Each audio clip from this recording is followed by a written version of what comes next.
Alors bonjour, je vais vous présenter, excusez-moi un petit peu pour les mouvements, je vais vous présenter comment faire une restauration pour la bêta de l'iOS 8. Je suis justement en train de la faire sur mon iPhone. Je vais vous montrer tout à l'heure comment refaire le début. Alors je suis un petit peu obligé de tenir mon iPhone parce que j'ai pas vraiment de support. Là je suis chez moi, je suis pas à mon bureau. Alors vous voyez bien mon iPhone, je vais vous montrer. Voilà, information, il est bien à 7.1.1. Alors c'est un iPhone 5S. Là j'ai lancé la mise à jour pour le mettre en iOS 8. Les informations sont en train de transmettre à Apple pour savoir si j'ai le droit ou pas. Comme j'ai un compte développeur, je l'ai téléchargé directement.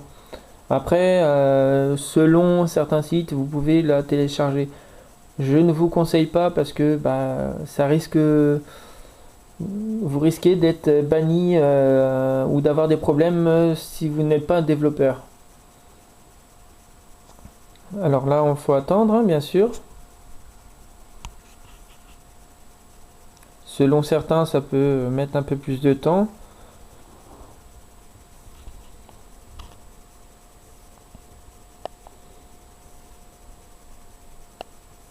Alors là, vous voyez bien, mon iPhone vient de commencer à redémarrer, à s'éteindre en premier.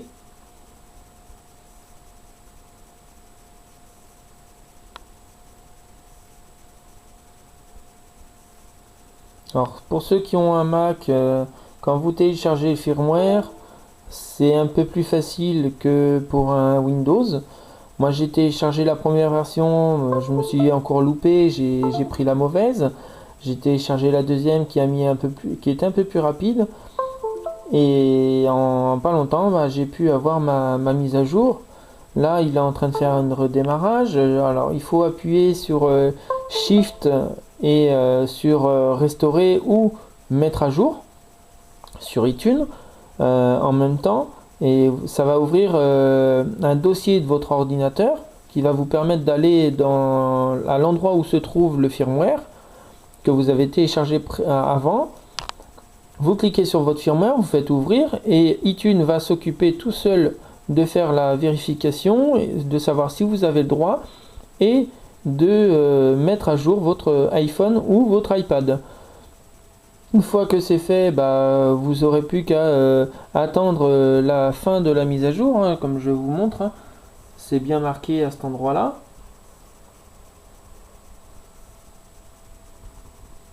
Vérification du logiciel de l'iPhone mis à jour.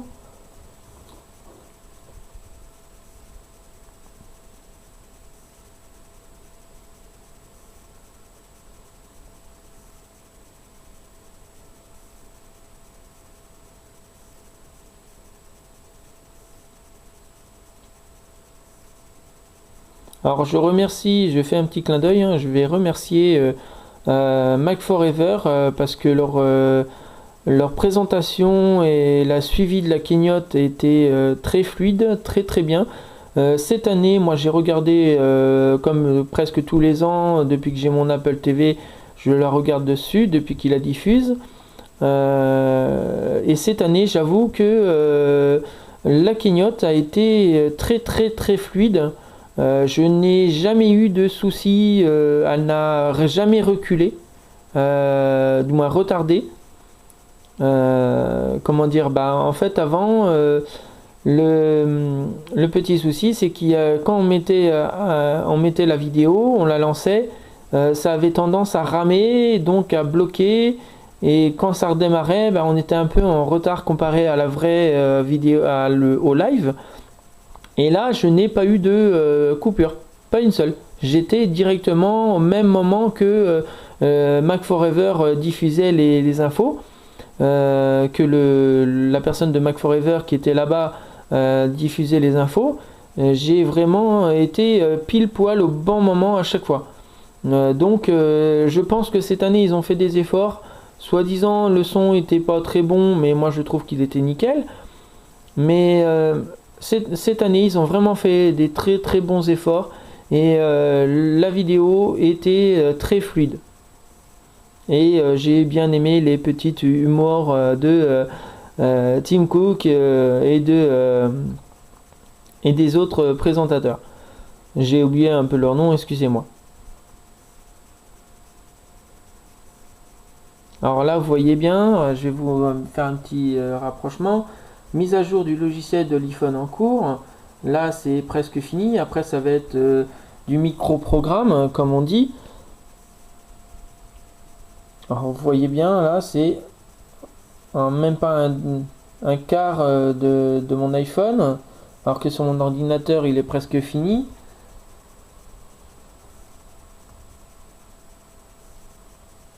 Alors j'ai arrêté le jailbreak parce que pour l'instant ils n'ont pas fait d'amélioration et il y avait beaucoup de bugs je trouve en ce moment dans le jailbreak.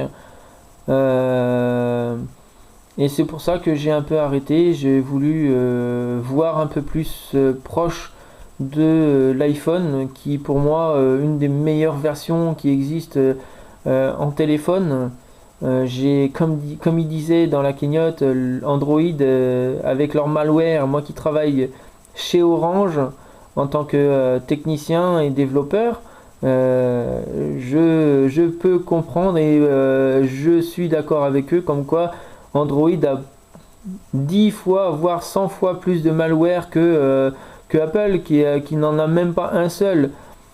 Aucune app et dès qu'il y en a une elle est tout de suite enlevée. C'est ça l'avantage de chez Apple. Apple en plus a un logiciel qui est très performant, très fluide, très simple d'utilisation pour tout le monde, qui s'améliore de jour en jour et qui, comme il le précisait, qui est à 98% sur tous les modèles et sur tout type d'appareil. Alors je vais couper un peu, hop, là c'est la mise à jour qui se finit, que ce soit sur mon ordinateur et sur mon iPhone.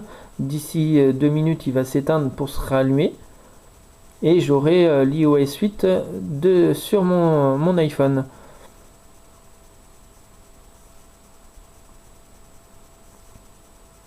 Encore un petit peu.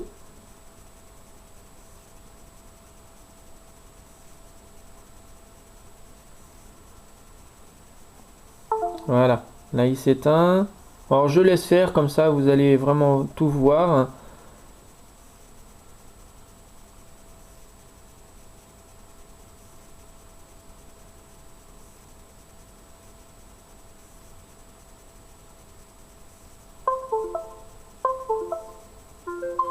Hop, il est détecté par mon ordinateur, donc ça a très bien fonctionné. Sinon, il ne serait pas détecté. Hop, je vais le poser pour aller sur...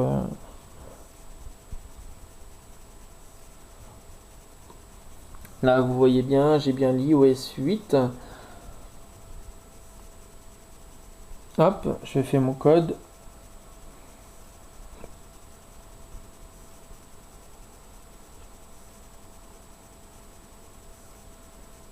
Alors pour ceux qui font la mise à jour légalement, après je ne sais pas, je vais pas m'avancer pour ceux qui la font illégalement, mais moi je l'ai faite légalement via mon compte développeur et je vous affirme que on ne perd rien. J'avais plus beaucoup de place, mais je ne perds rien. Il ne m'a pas enlevé mes applications, mes vidéos ou autre chose. Faudrait peut-être que j'enlève des vidéos justement. J'ai plus beaucoup de place. Alors je vous mettrai un lien sur un de mes sites et je vous mettrai peut-être un lien pour le compte développeur si vous en avez un et que vous avez oublié l'adresse. Mais ce qui m'étonnerait.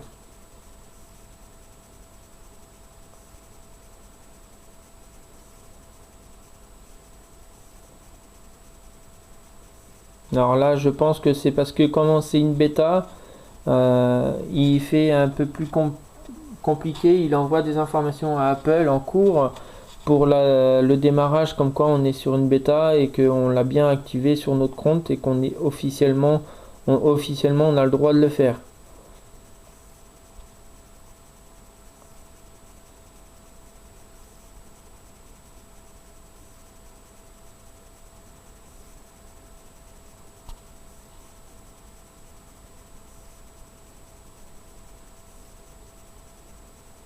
Alors je suppose que tout le monde a été un petit peu déçu que Apple ne dévoile pas d'iPhone 5, d'iPhone 6, excusez-moi. Mais moi, je m'en doutais, hein, et en plus, j'ai eu des news de certaines personnes que je ne citerai pas, mais qui sont amis avec moi et qui travaillent chez Apple, à Cupertino. Mais j'en étais sûr, et selon leur dire, on a peut-être de grandes chances qu'il soit présenté en septembre. En fait, ils ont préféré peut-être ça c'est mon avis à moi, mais ils ont préféré peut-être éviter de le présenter maintenant pour avoir une production un peu plus complète et éviter d'avoir des ruptures de stock comme l'iPhone 5S et l'iPhone 5 qu'il y a eu à chaque fois. C'était le gros bordel à chaque fois qu'il y avait une sortie d'un nouveau matériel Apple. Et le problème, c'est que là, ils veulent éviter justement les ruptures, je suppose. Mais je ne veux pas m'avancer non plus. Mais j'ai eu des petites rumeurs et je ne vous en dirai pas plus pour l'instant. Je vous en sortirai d'ici peut-être l'été.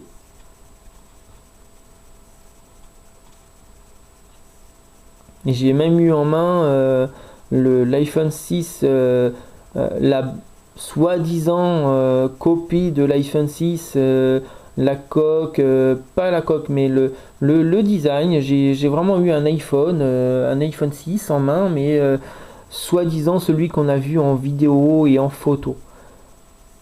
Je l'ai eu en main, ça me paraît très bien, mais je ne m'avance pas, c'est pas un produit qui est officiel Apple. J'ai bien vérifié, j'ai bien fait mes petites recherches. Pour l'instant, je ne veux pas dire que c'est eux qui vont sortir ce modèle, mais c'est vrai que si c'était eux, j'avoue qu'il est pas mal. Après, j'espère que ce que j'ai vu moi, qui garderait des bordereaux, des bandes blanches à chaque côté, ou des bandes noires selon l'iPhone, mais ne pas mettre d'écran sur les parties là et là, ce serait le petit truc dommage, je trouve.